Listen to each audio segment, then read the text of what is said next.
Hello and welcome to another modelling video. This is Alan from the McConaughey at YouTube with another video for Tank Week. Day 5, we are building the resin 172nd German low tank, which is a Panzer VII. It's a paper Panzer by the Krupp company. Did not exist to my belief. I haven't looked into it too much. Though I know this particular armour and design is very popular at the moment with the rise of games such as War Thunder and World of Tanks. So there's a bit of interest in recastings of resin kits, as well as a release of a couple styrene models. I picked up this bag from a swap and sell at the Bayonet Model Show. It was very cheap in a big group buy. The model is unknown by sculptor and caster, and I'm not too sure of how old it is. Once a bit of primer was applied to it, there was a lot of air bubbles, so unlike the other resin kit I built, this one isn't of the highest quality due to the funny finish along the hull, but I'm very impressed with the road wheels. Not sure if it's been pre-assembled and cleaned up or not, as I can't find any cast marks. But all the detail and everything's there. It just slapped really well together. As usual with resin modelling and not knowing what the owner originally did to it, I gave it 2 washes in water mixed with detergent and a small brush. Rinsed it in clean water and dried it out overnight a few days ago before assembling and sanding. The road wheels, smokestacks and hatches had the extra sprues removed and cleaned up. A little bit of light sanding to get rid of any textures. Wet sand to prevent particles from being airborne and breathing in. The hatches, there are multiple types, so you could put figures in the actual hull or driver's seat if you please. The bottom of the hull had a lot of bubbles and scratches. This was covered in super glue and baking soda and sanded back flat. Not perfect, but a massive improvement. All surfaces of the tank were sanded via multiple grades of sandpaper until roughly smooth, in the hope to get rid of any last weird textures from a breaking down mold release, or anything else that may be there that I can't see. Looking at some reference pictures, I started assembling all the small parts such as the road wheels and hatches on the turret and hull, gluing the gun on, all according to reference photos I found online. Now, being a paper Panzer, there is some fan art, pictures from games and models. I took that to face value of being what's most likely accurate for this, as it hasn't really existed or I can't find evidence of such. Now, lucky for me, this model wasn't really Swiss cheese. There was just a bit of holes in the gun and side of the hull.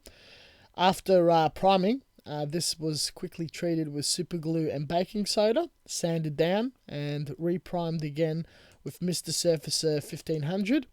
Ideal primer to etch and stick to resin very, very quickly and dries beautifully, unlike Tamiya, which only really likes to bite into styrene.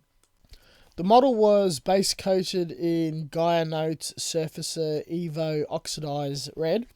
Bottom, allowed to dry.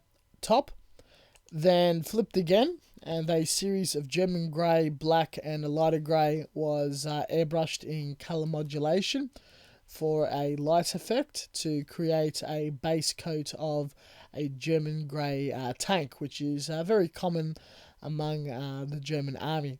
I am going for a more strange colour scheme, as being a paper Panzer, who knows what it might look like. I like to go for more of an Eastern Front look, as that was the most pressing issue about the war, and utilise snaked blue tack or poster tack along the armour and press down the sides with a toothpick to prevent a soft edge effect. Now, with a nice clean airbrush and playing around with shading, we went from a medium grey to a light grey and white at the very top, going for a snow effect.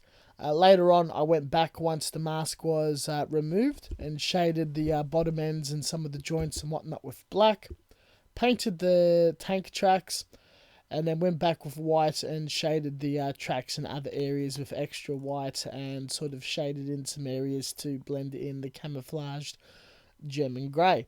I really enjoyed this step. We had some crazy modeler decals coming from Hong Kong. A large brand spanking new set of the Girls and Panzer set utilising the film schools. And we applied some larger decals onto it, as well as other fun decals I found in my decal bits box. After the decals were applied, everything was coated with Future Floor acrylic to seal the decals, a few coats of SMS matte clear to dull everything down and eliminate any sheens, a heavy coat of SMS oil whitewash, an hour to dry, and then a black wash, and we were done with a finished model. A very unique colour scheme and camouflage pattern. Looked at some reference pictures and books and chose something I really liked and don't really have an opportunity to chuck on any random tank, as there's not much historical background or evidence required that was displayed or put out in combat. Being something that was proposed but never built, you could definitely switch some things around and just go off more imagination or storytelling than correct. The 35th number decals, eyes, as well as the Girls and Panzer decals really pulled it together. Gave it a quite really fun, playful effect. And with these sort of things, you just got to go all out and do as you please.